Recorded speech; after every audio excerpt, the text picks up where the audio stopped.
When application completion rates drop, something is off. Students aren't getting the support they need, and that's affecting your numbers.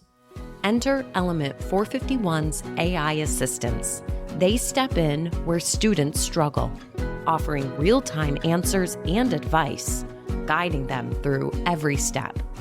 Learn how AI assistants can boost your enrollment outcomes. Visit element451.com/AI team to learn more. If, I backed up 2 weeks and was like, hey, Jamie, in a few weeks, we're going to talk about how college costs declined, would you have believed me, or would you have think I was doing a classic prank? I would think it would be a classic Timothy gag to try to convince me that this narrative that I probably perpetuate it too. I've got kids that are looking at colleges like, golly, it gets more expensive every minute. Welcome to the EduData Podcast, a podcast that serves as your weekly guide to the data driving higher education. We are your hosts. I'm Jamie Boggs. And I'm Timothy Davis. Join us every Friday for weekly breakdowns of the most important data, trends, and topics in higher education. The EduData Podcast is a part of the Enrollify network, a robust collection of podcasts designed to help higher education professionals like you grow. Explore our other shows at Enrollify.org or check out some of my personal favorites linked in the show notes below. Enrollify is made possible by Element 451, the leading AI-powered, all-in-one student engagement platform, helping institutions create meaningful, personalized, and engaging interactions with students. Learn more at element451.com. Hello and welcome to another episode of the EduData Podcast. I'm Timothy Davis, joined by Jamie Boggs. Hey, Jamie. Hey, how you doing, Timothy? Doing good. Jamie and I actually just saw each other in person. We don't do that very often. We maybe get one or two in-person meetups a year, and that's usually through Element 451 when they bring us out for conferences and the like. But we had a special occasion a couple of weekends ago. We got to attend our coworker Megan Strauss's wedding. Congrats, Megan and Justin. We love you guys. So happy for you. Yeah, congratulations. We should have recorded an episode at the reception. I mean, we could have broken down some wedding costs. We could have done something. I am so kind of upset that we didn't do that then. Wow, you pointing that out, yeah. And I drove. I could have brought the equipment. You drove. We had a good kind of hangout time between the ceremony and the reception. We absolutely could have had a podcast in there. Well, we could have talked about wedding prices, but instead today, let's talk about tuition prices. Yeah, we've got a really interesting one and this is from College Board in October of this year, published the Trends in College Pricing and Student Aid report, which is part of their Trends in Higher Education series. And it breaks down a couple of different data sources and looks at how pricing has changed over the years. And I actually found this report through LinkedIn. When I'm looking for podcast topics, I'm usually just scrolling LinkedIn. I've found, a couple of people that follow and post about this that I really appreciate and their work, and they kind of prompt on these topics and share these great resources. And I recommend following them as well to stay in the loop about all things higher education data. Today, I want to give a shout out to Robert McGuire. He's a writer in this space and is just really active on LinkedIn, always posting really thoughtful pieces and sharing the latest data and trends. So shout out. Thank you so much, Robert, for this great post. But he kind of wanted to, using this data, call out the media narrative about runaway costs of college, specifically for private 4-year. But we'll actually look at private, public 4-year, and public 2-year is all included in this report. And the main takeaway that Robert shared, and I think that we want to cover today too, is that after adjusting for inflation, specifically for private schools, and I can share this stat for public 2 and 4-year as well, but after adjusting for inflation, the average net tuition and fees paid by first-time, full-time students enrolled at private, nonprofit 4-year institutions declined from $19,000 in 2006 to about $16,500 in 2024-2025, which was kind of shocking to me. I was not expecting to hear that numbers. Would you have if I backed up 2 weeks and was like, hey Jamie, in a few weeks we're going to talk about how college costs declined, would you have believed me, or would you have think I was doing a classic prank? Yeah, I would think it would be a classic Timothy gag to try to convince me that this narrative that I probably perpetuate it too. I've got kids that are looking at colleges like, golly, it gets more expensive every minute. I could potentially believe you if you had said, the rising costs are slowing down, but to say a decline would be really hard for me to believe before I saw this report. And you're right, it does. He focuses his post on private schools, but man, it's even more pronounced at public schools. So very Yeah. surprised, and this may be our most controversial topic. Like, people are gonna not be happy that we're saying you're wrong. It's actually getting cheaper.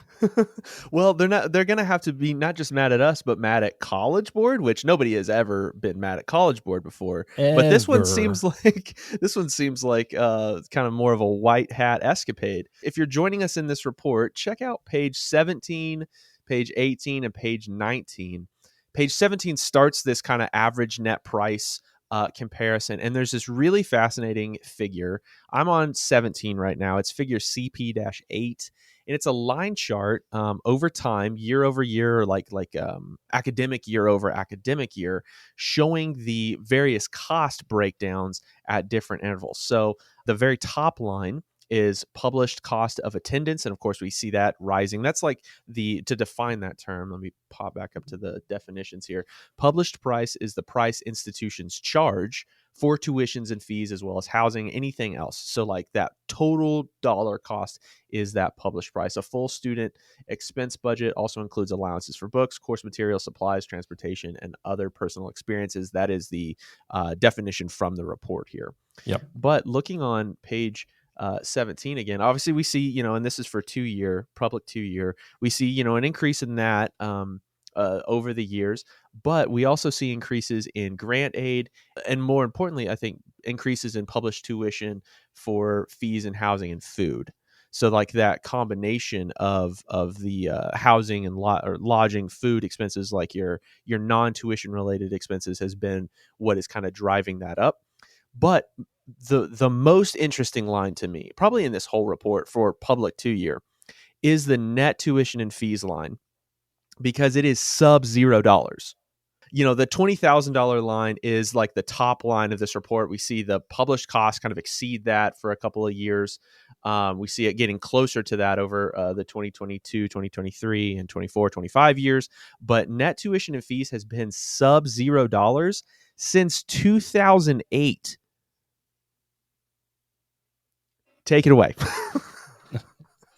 Yeah. So talk more about what you mean by that. Yeah, so net tuition and fees is the out-of-pocket cost to the student after grants, after aid, right? So it's being sub $0 means that there is an excess of grant money or of aid money per student. For the 2020-2021 year, that's probably crowding sub $1,000, so negative $1,000, an excess of $1,000. We've always kind of had good vibes for community colleges. They've come in clutch for us in the last couple of decades and provided a pathway into higher education for a lot of students. But to see them have negative costs to students is really awesome. Is that what you expected to see? I mean, do you have additional thoughts on that? Oh, no, not at all. I didn't think we would even talk about the number 0 here today. But what I love about that line chart on page 17 is you can very much see, as grant aid increases, that net tuition and fees decreases, and then it kind of hits a point, and then they both shift. So you can see how everything perfectly correlates with this overall out of pocket, if you will, price. But no, I wouldn't have believed that going back to 2008. But it also has fluctuated over time, and we want to tell ourselves that it's so much more than it was, but in actuality, it's less than it was. That's kind of the narrative that Robert speaks to in his post, is that the media narrative is, the common knowledge is, and the jokes that we made at the top of the podcast are that college is just expensive and that it continues to become more and more expensive. And so to see positive cost indicators like that for students is really encouraging. Public 4-year had the same kind of, so public 4-year is still above $0. So there is out-of-pocket cost for public 4-year, but it has been relatively flat since 2012, 2013, and has decreased since 2019. So another thing I like about this report, and I think all major reports should do this, is they just say, here's the data. So you can download all the data used to make this report so you can look through it and either verify or dig deeper into the things that are happening. So in the data, this refers back to figure CP4, but it shows that when you adjust for tuition or adjust for inflation, from 95 to 2024-25 year, tuition and fees at public 2-year schools has decreased 9%. When adjusted for inflation. Public 4 years is 4%. When you add in tuition and fees and housing and food, that drops a little bit. Then public 4 years are only down 1%. But in the last 30 years, college, the actual cost compared to inflation has decreased at community college for almost 10%. And that's insane considering we talk about fees going up, let alone. Yeah, I mean, I would have pictured it's increased by 50%. So this wildly different than my assumption. So I think we might also take a minute to talk about inflation. That's a topic that's interesting beyond just higher education. It's something we've certainly heard enough about over the last couple of years heading up into this election. Something that we've been concerned about since COVID, really, and the relief spending that came out from the federal government during those two administrations. This report specifically uses the Consumer Price Index, which is a metric that is maintained by the Bureau of Labor and Statistics. Basically, they check the price of a variety of goods that consumers commonly purchase and see how those prices fluctuate over time. So obviously not a perfect indicator of like actual inflation that you might get on any particular ticket item. The cost of your produce might not be directly correlated to the cost of college, et cetera, but it's a general look at like the buying power of a particular dollar, what $1 will get you. And in, our economic system, we expect to see inflation year over year. But I guess over the last couple of years, again, with the spending that came during COVID, the relief spending, people getting money and interjecting more money into the economy has increased those cost of goods, just driven prices up a little bit more just by the sheer fact of having more money in the economy. I think that's interesting to study, not something that we necessarily need to get into here. But basically, they take that percentage and they look at the buying power of a particular dollar and adjust those like stated prices year over year to see the actual change, the difference in buying power there. So it's a little bit more true to what like the actual cost is rather than just showing the real cost is what it's often called, the real cost being like the actual number as opposed to an inflation adjusted number. Yeah, the Bureau of Labor Statistics actually has a calculator on their website where you can put in a dollar amount and put in a month and year and adjust it to whatever other month and year you want to look at. And looking at the years we're talking about, January of 94, $100. If you fast forward to January of 2024, $100 is now worth $210. So it's about 110% increase in the value of a dollar. So you would expect all goods to increase that much. It's an average of about 3% per year, I think, as it was calculated. But it's inflation's not ideal. But if you look, this is what they're factoring in to say college is a decrease in cost, though. Right. And the other thing that we have to consider there too is average income. and the cost of labor and how much people are actually making. Because in some situations, like when you have kind of runaway inflation or inflation that is greater than the increase in income, then you have a situation where every year your income or your dollars, get you less. So you're kind of losing money year over year if your salary is not keeping pace with inflation. And so that's another thing that has kind of been, in economic circles and up for debate and discussion over these last couple of years since COVID. But that's also another thing to keep in mind here is that even though the inflation adjusted cost is down, or the net tuition and fees is down, that doesn't necessarily mean it has kept pace with the average salary of a person who might be pursuing college education, be they a first-time freshman or the parents that are funding that, or an adult learner perhaps. And we don't have that information as part of this report, but again, something to keep in mind. I think they do a good job of delineating between tuition and fees and room and board as well, because food is more expensive. So those fees have gone up. Housing, room and board, those fees have gone up. So tuition and academic fees have gone down significantly, but the overall cost, while still down, is not that much because there has been an increase in room and board cost. So Right. So if you're wanting to blame any cost, let's blame the cost of food and living there. Just another good reason to maybe live at home if you can. That's I think another benefit of going to your school. Yeah, that's what I certainly tried to do. Is I went to a 2-year school, and then when I went to a 4-year, I did a year in the dorms before getting an apartment. And it's not like you're spending less money necessarily. Maybe you can kind of go and find a cheaper apartment and manage your eating Right. budget, a little bit differently when you have that control. But yeah, I think that's an interesting strategy for sure. I wanted to bring us back around to Robert again and talk about this narrative and how this data sort of changes the way that we can think about college pricing and how maybe even as marketers and admissions professionals we can communicate about these things. Obviously, this data isn't going to go out and change minds overnight, but it's certainly something that we can be aware of and something that maybe we can even communicate to our students.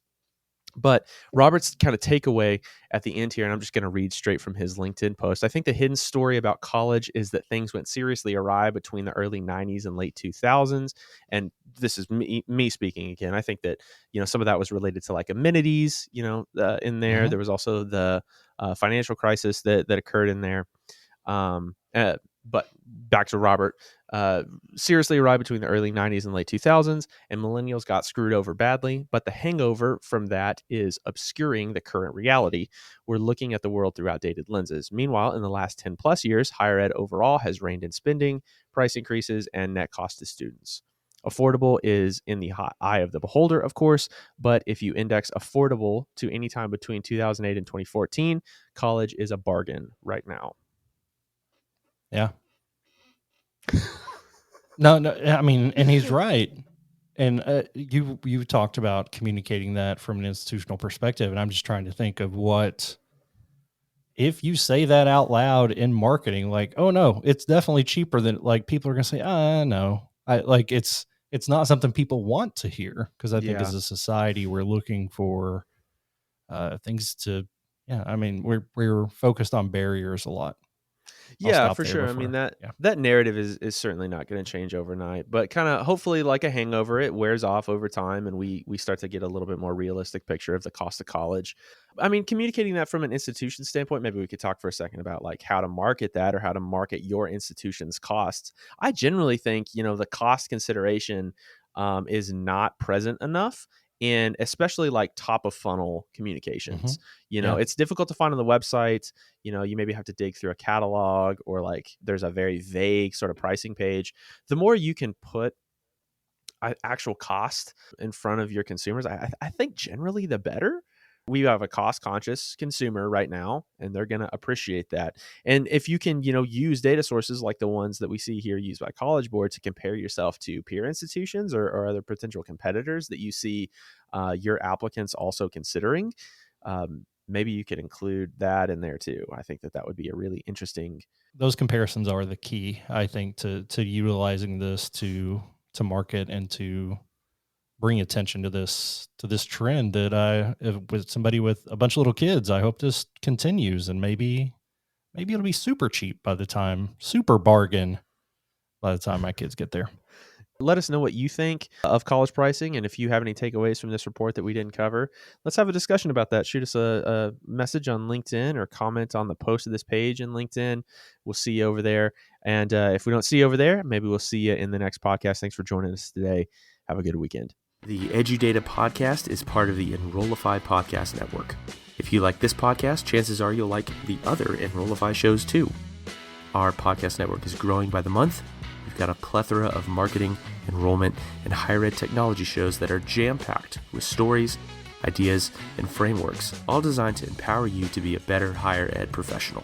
Our shows help higher ed marketers and admissions professionals find their next big idea and feature a selection of the industry's best as your hosts. Learn from Jamie Hunt, Artis Kadu, Dustin Ramsdale, Jeremy Tiers, and so many of your other favorite leaders in higher ed. Enrollify is made possible by Element 451, the leading AI-powered all-in-one student engagement platform helping institutions create meaningful, personalized, and engaging interactions with students. Learn more at element451.com.